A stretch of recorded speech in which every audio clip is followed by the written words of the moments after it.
Jane Eyre by Charlotte Bronte, Chapter 24. As I rose and dressed, I thought over what had happened and wondered if it were a dream. I could not be certain of the reality till I had seen Mr Rochester again and heard him renew his words of love and promise. While arranging my hair, I looked at my face in the glass and felt it was no longer plain. There was hope in its aspect and life in its colour.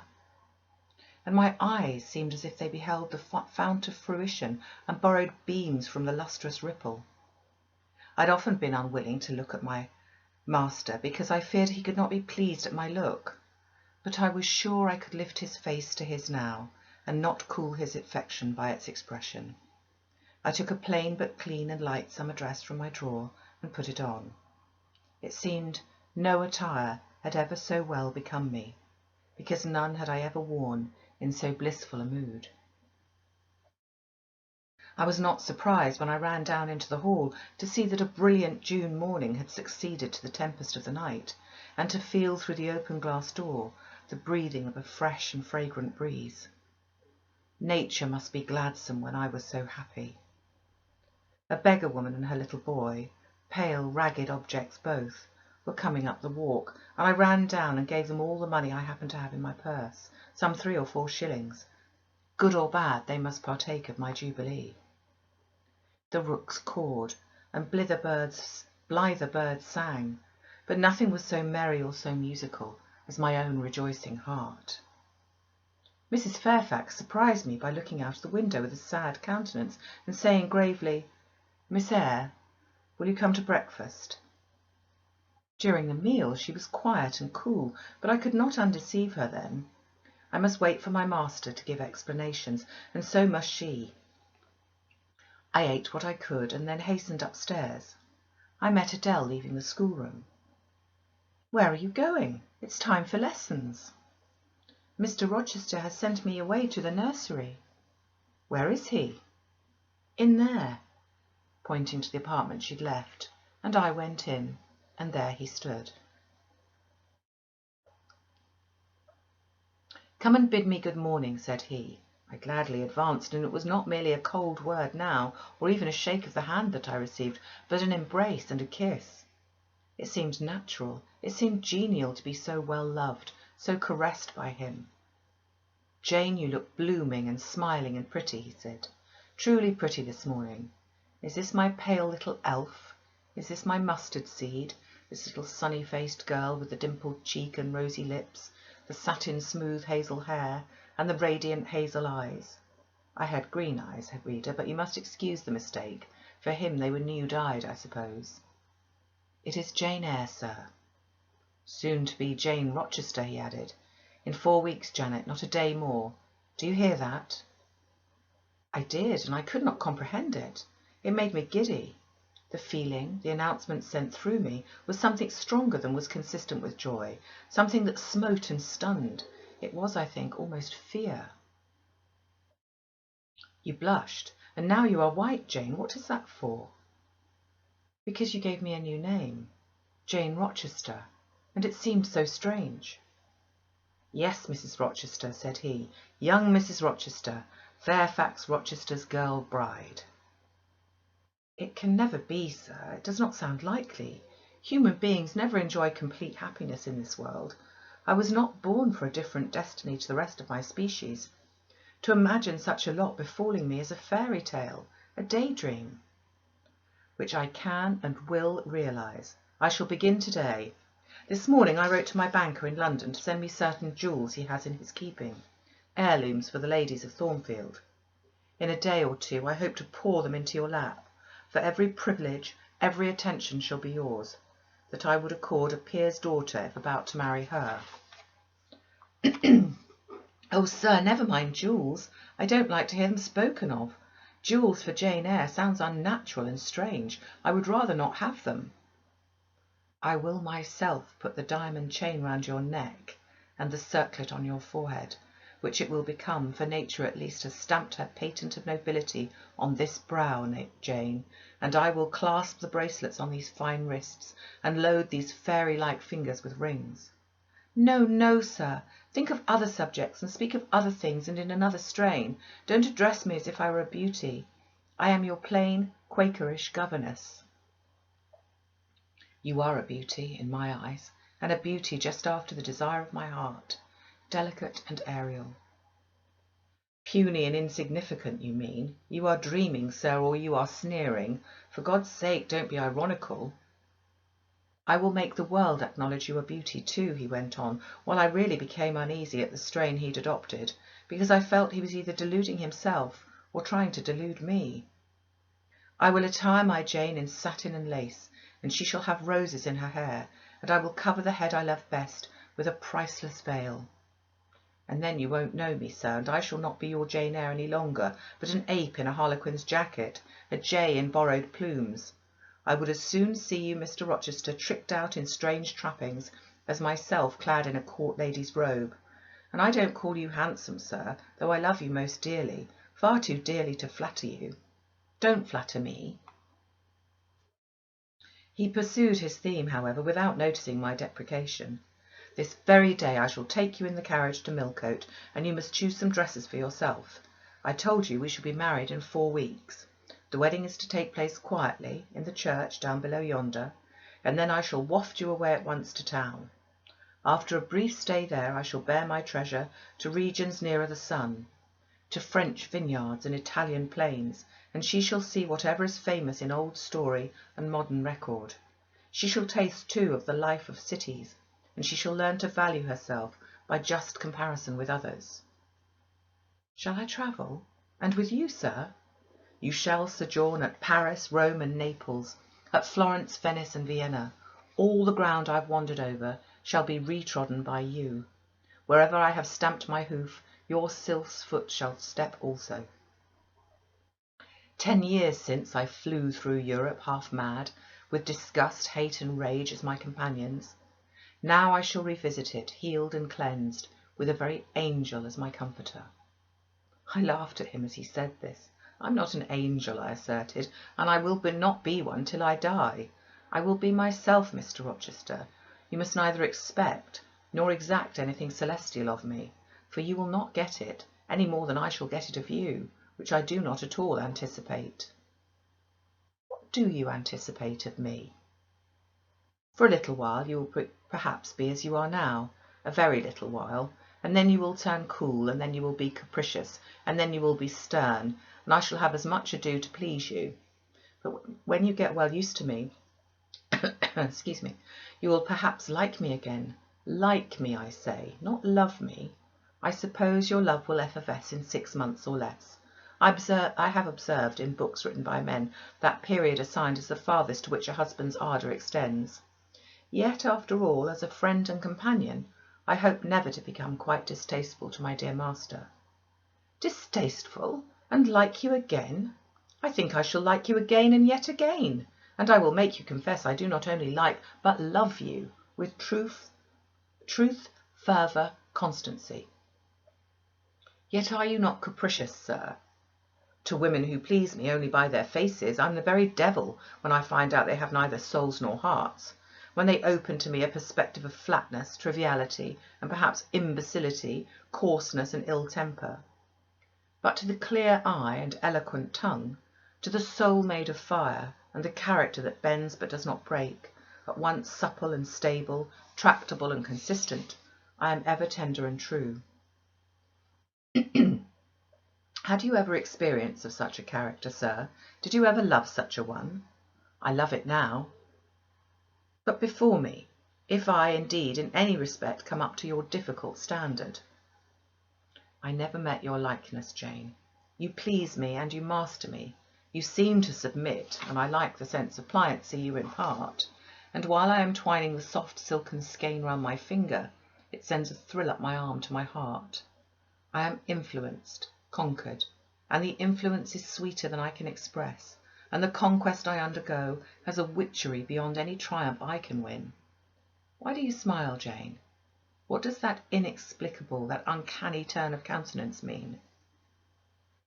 I was thinking, sir, you will excuse the idea, it was involuntary. I was thinking of Hercules and Samson with their charmers. You were, you little elfish. Hush, sir. You don't talk very wisely just now, any more than those gentlemen acted very wisely. However, had they been married, they would no doubt by their severity as husbands have made up for their softness as suitors. And so will you, I fear. I wonder how you will answer me a year hence. Should I ask a favour it does not suit your convenience or pleasure to grant? Ask me something now, Janet, the least thing. I desire to be entreated. Indeed I will, sir. I have my petition all ready. Speak, but if you look up and smile with that countenance, I will swear concession before I know to what, and that will make a fool of me. Not at all, sir. I ask only this. Don't send for the jewels, and don't crown me with roses. You might as well put a border of gold lace round that plain pocket handkerchief you have there. I might as well gild refined gold. I know it. Your request is granted, then, for the time. I will remand the order I dispatched to my banker. But you have not yet asked for anything. You've prayed a gift to be withdrawn. Try again. Well then, sir, have the goodness to gratify my curiosity, which is much piqued on one point. He looked disturbed. What? What? He said hastily. Curiosity is a dangerous petition. It is well I've not taken a vow to accord every request. But there can be no danger in complying with this, sir. Utter it, Jane. But I wish that instead of a mere inquiry into perhaps a secret, it was a wish for half my estate. Now, King Ahasuerus, what do I want with half your estate? Do you think I'm a Jew usurer seeking good investment in land? I would much rather have your confidence. You will not exclude me from your confidence if you admit me to your heart. You are welcome to all my confidence that is worth having, Jane, but for God's sake don't desire a useless burden. Don't long for poison. Don't turn out a downright Eve on my hands. Why not, sir? You've just been telling me how much you like to be conquered and how pleasant over-persuasion is to you. Don't you think I'd better take advantage of the confession and begin and coax and entreat, even cry and be sulky if necessary, for the sake of a mere essay of my power? I dare you to any such experiment. Encroach, presume, and the game is up. Is it, sir? You soon give in. How stern you look now! Your eyebrows have become as thick as my finger, and your forehead resembles what in some very astonishing poetry I once saw styled a blue-piled thunderloft. That will be your married look, I suppose, sir. If that will be your married look, I, as a Christian, will soon give up the notion of consorting with a mere sprite or salamander. But what had you to ask, thing? Out with it. There, you are less civil now, and I like rudeness a great deal better than flattery. I'd rather be a thing than an angel. This is what I have to ask. Why did you take such pains to make me believe you wished to marry Miss Ingram? Is that all? Thank God it's no worse. And now he unknit his black brows, looked down, smiled at me, and stroked my hair as if well pleased at seeing a danger averted. I think I may confess, he continued, even although I should make you a little indignant, Jane, and I have seen what a fire spirit you can be when you are indignant. You glowed in the cool moonlight last night, when you mutinied against fate and claimed your rank as my equal. Janet, by the by, it was you who made me the offer. Of course I did, but to the point, if you please, sir. Miss Ingram. Well, I feigned courtship of Miss Ingram because I wished to render you as madly in love with me as I was with you, and I knew jealousy would be the best ally I could call in for the furtherance of that end. Excellent. Now you are small, not one whit bigger than the end of my little finger. It was a burning shame and a scandalous disgrace to act in that way. Did you think nothing of Miss Ingram's feelings, sir? Her feelings are concentrated in one, pride, and that needs humbling. Were you jealous, Jane? Never mind, Mr Rochester. It is in no way interesting to you to know that. Answer me truly once more. Do you think Miss Ingram will not suffer from your dishonest coquetry? Won't she feel forsaken and deserted? Impossible. When I told you how she, on the contrary, deserted me, the idea of my insolvency cooled, or rather extinguished, her flame in a moment. You have a curious designing mind, Mr Rochester. I'm afraid your principles on some points are eccentric. My principles were never trained, Jane. They may have grown a little awry for want of attention. Once again, seriously, may I enjoy the great good that has been vouchsafed to me without fearing that anyone else is suffering the bitter pain I myself felt a while ago? That you may, my good little girl. There is not another being in the world has the same pure love for me as yourself, for I lay that pleasant unction to my soul, Jane, a belief in your affection. I turned my lips to the hand that lay on my shoulder. I loved him very much, more than I could trust myself to say, more than words had power to express. Ask something more, he said presently. It is my delight to be entreated and to yield. I was again ready with my request. Communicate your intentions to Mrs Fairfax, sir. She saw me with you last night in the hall, and she was shocked. Give her some explanation before I see her again. It pains me to be misjudged by so good a woman. Go to your room and put on your bonnet, he replied.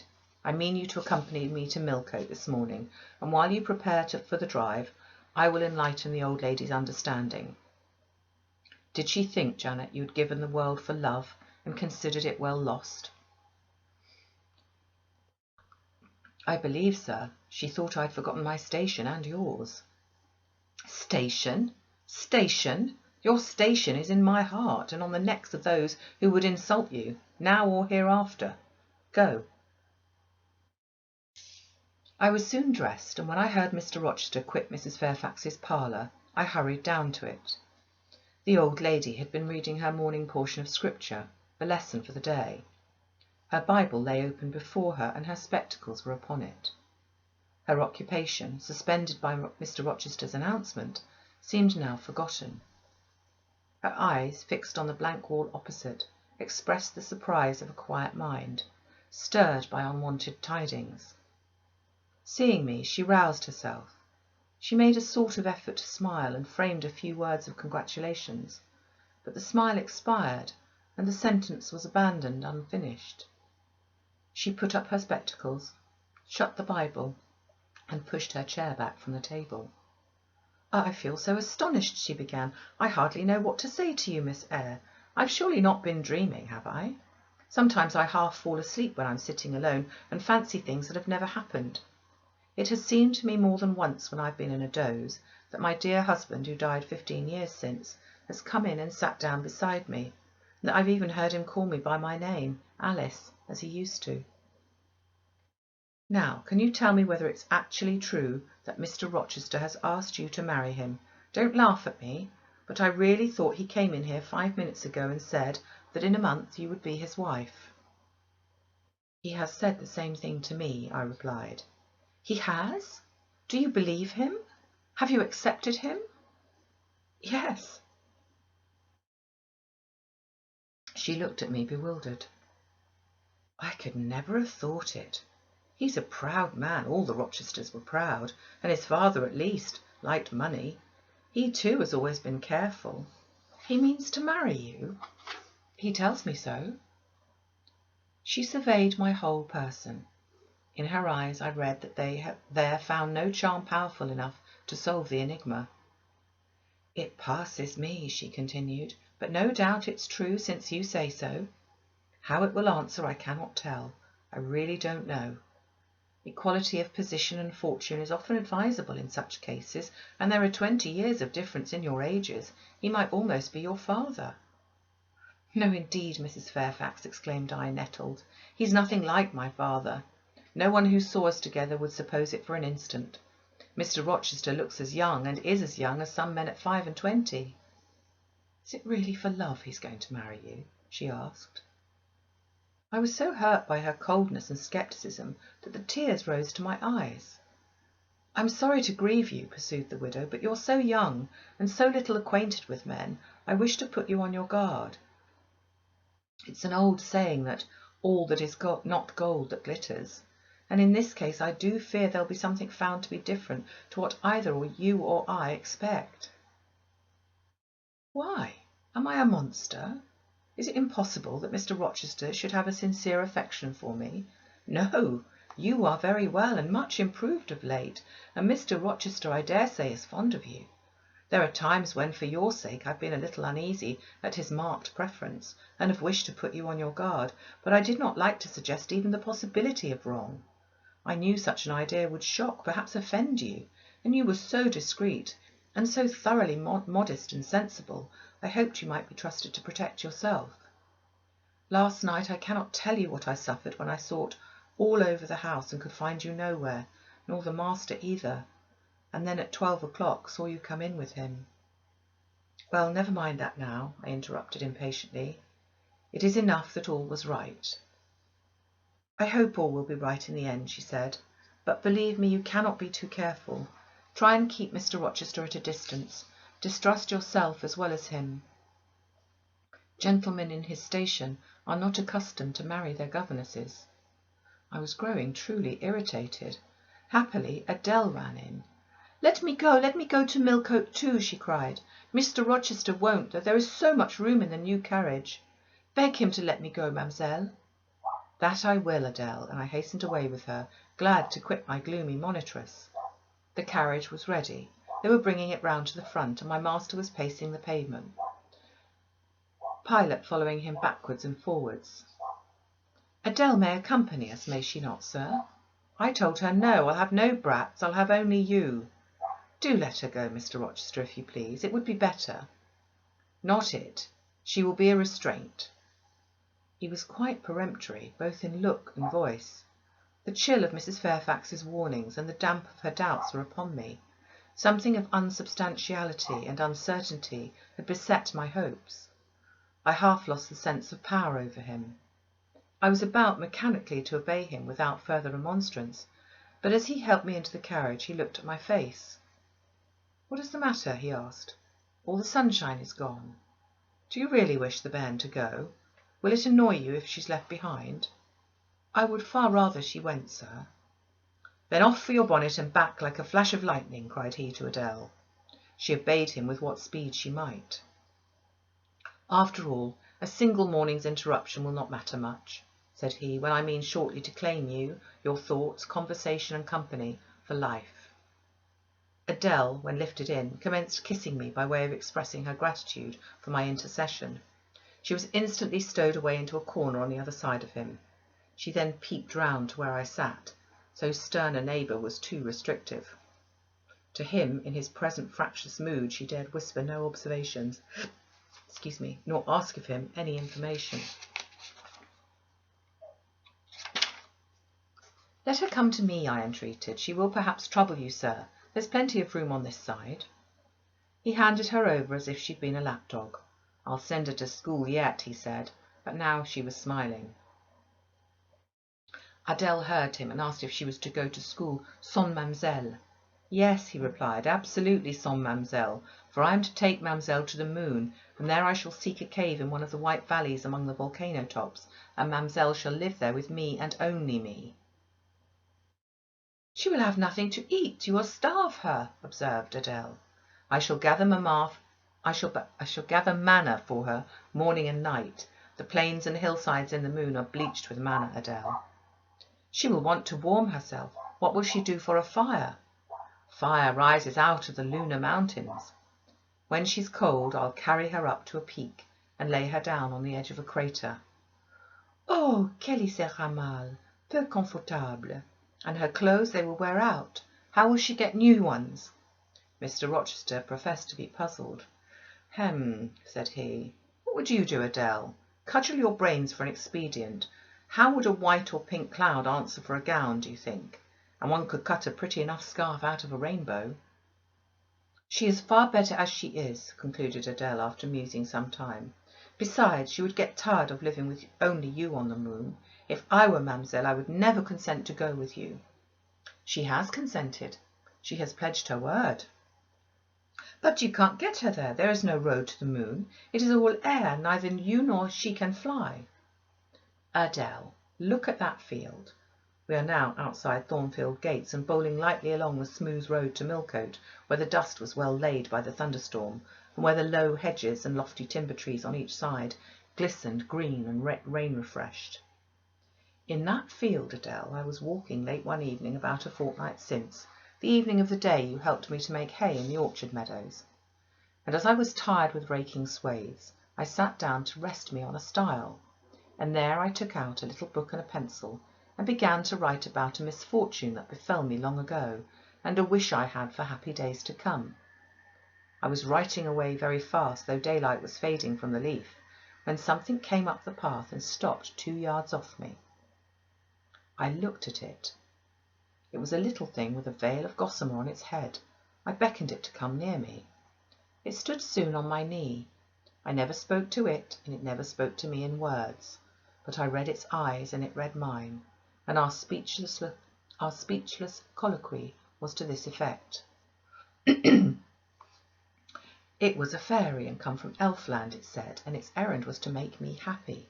I must go out with it of the common world to a lonely place, such as the moon, for instance, and it nodded its head towards her horn, rising over Hay Hill, and it told me of the alabaster cave and silver vale where we might live. I said I should like to go, but reminded it, as you did me, I have no wings to fly. Oh, returned the fairy, that does not signify. Here is a talisman will remove all difficulties. And she held out a pretty gold ring. Put it, she said, on the 4th finger of my left hand, and I am yours, and you are mine, and we shall leave earth and make our own heaven yonder. She nodded again at the moon. The ring, Adele, is in my breeches pocket under the disguise of a sovereign, but I mean soon to change it into a ring again. But what has Mademoiselle to do with it? I don't care for the fairy. You said it was Mademoiselle you would take to the moon. Mademoiselle is a fairy, he said, whispering mysteriously, whereupon I told her not to mind his badinage, and she, on her part, evinced a fund of genuine French scepticism, denominating Mr Rochester un vrai menteur, and assuring him that he made no account whatsoever of his conte de fées, and that, du reste, il n'y avait pas de fées, et quand même il y en avait, and she was sure they would never appear to him, nor ever give him rings, or offer to live with him on the moon. The hour spent at Millcote was a somewhat harassing one to me. Mr Rochester obliged me to go to a certain silk warehouse, where I was ordered to choose 6 dresses. I hated the business. I begged leave to defer it. No, it should be gone through with now. By dint of entreaties, expressed in energetic whispers, I reduced the 6 to 2. These, however, he vowed he would select himself. With anxiety I watched his eye rove over the gay stores. He fixed on a rich silk of the most brilliant amethyst dye, and a superb pink satin. I told him in a new series of whispers that he might as well buy me a gold gown and a silver bonnet at once. I should certainly never venture to wear his choice. With infinite difficulty, for he was stubborn as a stone, I persuaded him to make an exchange in favour of a sober black satin and pearl grey silk. It might pass for the present, he said, but he would yet see me glittering like a parterre. Glad was I to get him out of the silk warehouse, and then out of a jeweller's shop. The more he bought me, the more my cheek burned with a sense of annoyance and degradation. As we re-entered the carriage, and I sat back feverish and fagged, I remembered what in the hurry of events, dark and bright, I had wholly forgotten.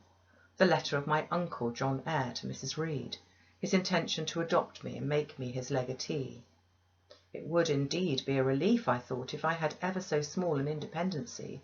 I never can bear being dressed like a doll by Mr Rochester, or sitting like a second Danae with the golden shower falling daily round me.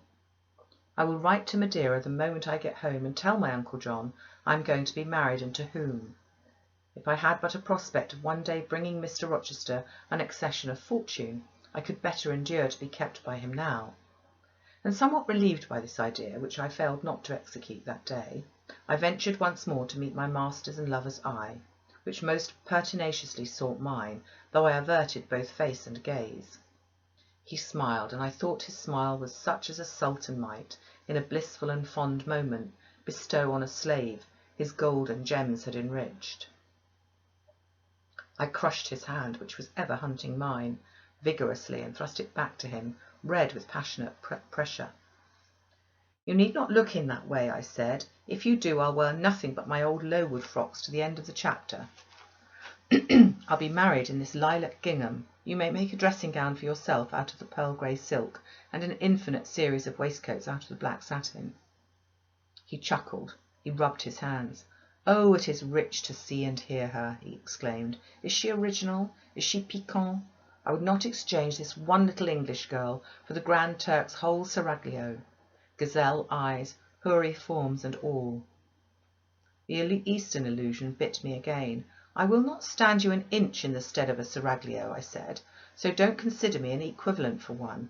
If you have a fancy for anything in that line, away with you, sir, to the bazaars of Stamboul without delay, and lay out in extensive slave purchases some of that spare cash you seem to be at a loss to spend satisfactorily here. And what will you do, Janet, while I am bargaining for so many tons of flesh and an assortment of black eyes? I'll be preparing myself to go out as a missionary to preach liberty to them that are enslaved, your harem inmates among the rest. I'll get admitted there, and I'll stir up mutiny, and you, three-tailed bashaw as you are, sir, shall in a trice find yourself fettered against our hands.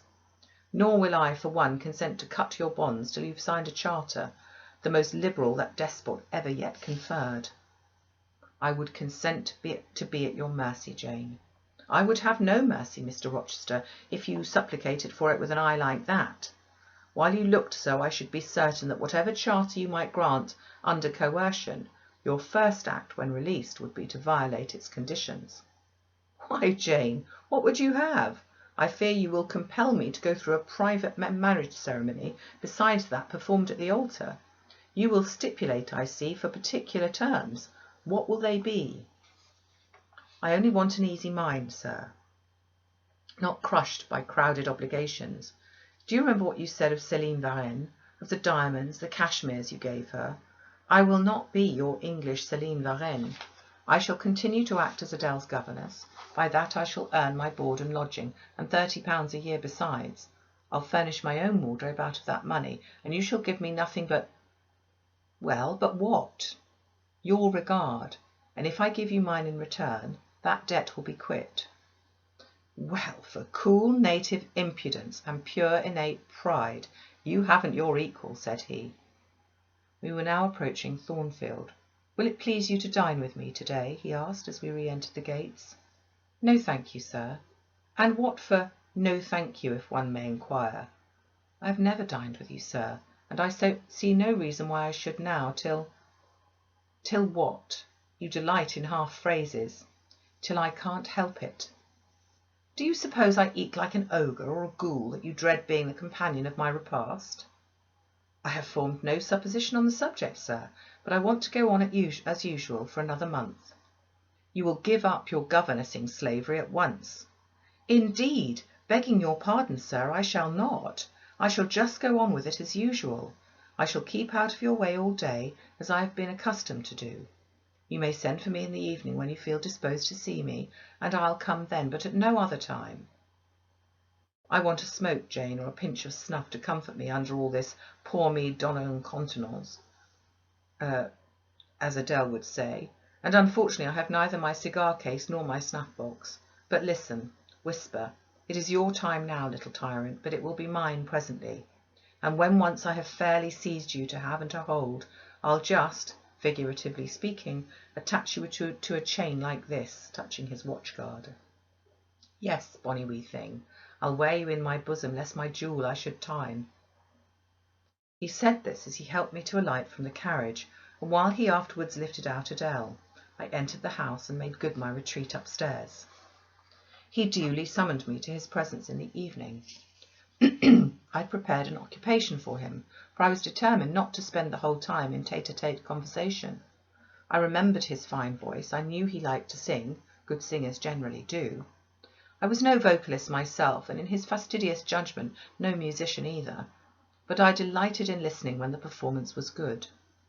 No sooner had twilight, that hour of romance, begun to lower her blue and starry banner over the lattice, than I rose, opened the piano, and entreated him, for the love of heaven, to give me a song. He said I was a capricious witch, and that he would rather sing another time, but I averred that no time was like the present. Did I like his voice, he asked. Very much. I was not fond of pampering that susceptible vanity of his, but for once, and from motives of expediency, I would e'en soothe and stimulate it. Then, Jane, you must play the accompaniment. Very well, sir, I will try. I did try, but was presently swept off the stool and denominated a little bungler. Being pushed unceremoniously to one side, which was precisely what I wished, he usurped my place and proceeded to accompany himself, for he could play as well as sing. I hied me to the window recess, and while I sat there and looked out on the still trees and dim lawn, to a sweet air was sung in mellow tones the following strain. And it begins, the truest love that ever heart felt at its kindled core, and ends, I have at last my nameless bliss, as I love, loved I am. He rose and came towards me, and I saw his face all kindled, and his full falcon eye flashing, and tenderness and passion in every lineament. I quailed momentarily, then I rallied. Soft scene, daring demonstration I would not have, and I stood in peril of both. A weapon of defence must be prepared. I wetted my tongue as he reached me. I asked with asperity whom he was going to marry now. That was a strange question to be put by his darling Jane. Indeed, I considered it a very natural and necessary one. He talked of his future wife dying with him. What did he mean by such a pagan idea? I had no idea of dying with him. He might depend on that. Oh, all he longed, all he prayed for was that I might live with him. Death was not for such as I. Indeed it was. I had as good a right to die when my time came as he had, but I should bide that time and not be hurried away in a suttee. Would I forgive him for the selfish idea and prove my pardon by a reconciling kiss? No, I would rather be excused. Here I heard myself apostrophised as a hard little thing, and it was added, any other woman would have been melted to marrow at hearing such stanzas crooned in her praise. I assured him I was naturally hard, very flinty, that he would often find me so, and that, moreover, I was determined to show him from divers rugged points in my character before the ensuing 4 weeks elapsed. He should know fully what sort of bargain he had made, while there was yet time to rescind it. Would I be quiet and talk rationally? I would be quiet if he liked, and as to talking rationally, I flattered myself I was doing that now. He fretted, pished and pawed. Very good, I thought. You may fume and fidget as you please, but this is the best plan to pursue with you, I'm certain. I like you more than I can say, but I will not sink into a bathos of sentiment, and with this needle of repartee I'll keep you from the edge of the gulf too, and moreover maintain by its pungent aid that distance between you and myself most conducive to our real mutual advantage. From less to more I worked him up to considerable irritation. Then, after he'd retired in dudgeon quite to the other end of the room, and I got up saying, I wish you good night, sir, in my natural and wonted respectful manner, I slipped out by the side door and got away. The system thus entered on I pursued during the whole season of probation, and with the best success.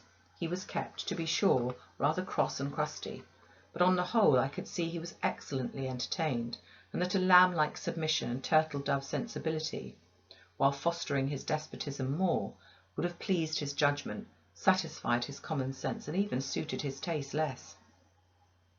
In other people's presence I was, as formerly, deferential and quiet, any other line of conduct being uncalled for. It was only in the evening conferences I thus thwarted and afflicted him. He continued to send for me punctually the moment the clock struck 7, though when I appeared before him now, he had no such honeyed terms as love and darling on his lips. The best words at my service were provoking puppet, malicious elf, sprite, changeling, etc. For caresses, too, I now got grimaces, for a pressure of the hand, a pinch on the arm, for a kiss on the cheek, a severe tweak on the ear. It was all right. At present I decidedly preferred these fierce favours to anything more tender. Mrs Fairfax, I saw, approved me. Her anxiety on my account vanished. Therefore I was certain I did well. Meantime Mr Rochester affirmed I was wearing him to skin and bone, and threatened awful vengeance for my present conduct at some period fast coming. I laughed in my sleeve at his menaces. I can keep you in reasonable check now, I reflected, and I don't doubt to be able to do it hereafter. If one expedient loses its virtue, another must be devised. Yet, after all, my task was not an easy one. Often would I rather have pleased him than teased him. My future husband was becoming to me my whole world, and more than the world, almost my hope of heaven. He stood between me and every thought of religion, as an eclipse intervenes between man and the broad sun. I could not, in those days, see God for his creature, of whom I had made an idol.